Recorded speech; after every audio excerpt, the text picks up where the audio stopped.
Hi, my name's Miriam and welcome to my tiny house.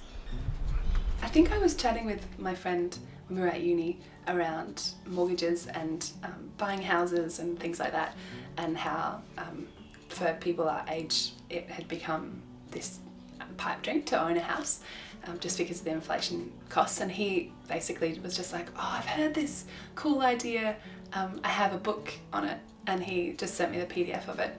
And I flicked through it and I was like, oh, it's an interesting concept. I got some support from people going, oh, that's a cool idea. And I got support from my parents. They, towards the end of my decision process, they had just basically given it their tick of, that's not a stupid idea. And so I was like, oh, this isn't crazy. And so I think that was when it flicked into like the real world. I really wanted it to be at the beach when I started out, because I love the idea of waking up on the beachfront, but I knew that to do that financially I'd have to save for a long time, but I would drive past all these properties and they would have empty blocks, and so I came up with this idea that potentially I could ask them if I could cover their bills, cover their costs of having an empty block, by then having my tiny house on there for a year until they started building. And I didn't approach anyone, and so I still think it's a great idea, but then I decided to build the house out of metal. And that meant that reality was that I couldn't put it next to the beach, otherwise it would rust.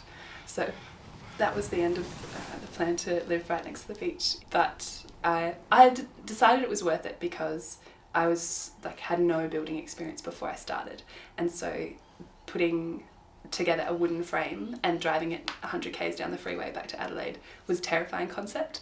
And so yeah, that was my trade-off, was not living by the beach. But it's a good thing I didn't, because at the moment I live in the hills, and living by the beach would have been a really long commute, so it's worked out okay.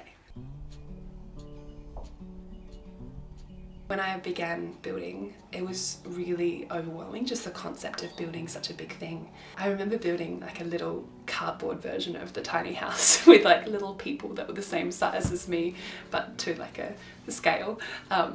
And even that was like, okay, I can conceptualize living in this house now.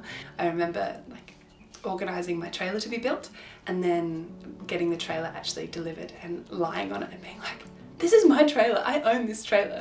But at that point it was probably the most expensive thing I'd ever bought in my life. And so it was just really fun being like, I've made this. A couple of things have gone wrong. Some of them have been like part of building a house. So one of the earliest things was that this window, I'd planned the house to have a two-sided kitchen. The people who made these and cut them out for me, they cut out some of the holes for the windows, and they cut this one out so low that I couldn't put a kitchen there, so they cut it out vertically instead of horizontally, which was the plan, to have a window that looked out onto the garden. And so I just had to change the kitchen and put another window in there, which worked. It's fine. It's been really empowering as a female. When someone needs a building project done, they don't call up and like girls and go like, oh, everyone come around, whereas my guy friends do that. So it's been a really good transition to be able to look at something and go, oh, I know how to do that. Yeah, and so I think that's been like really great and a massive confidence builder.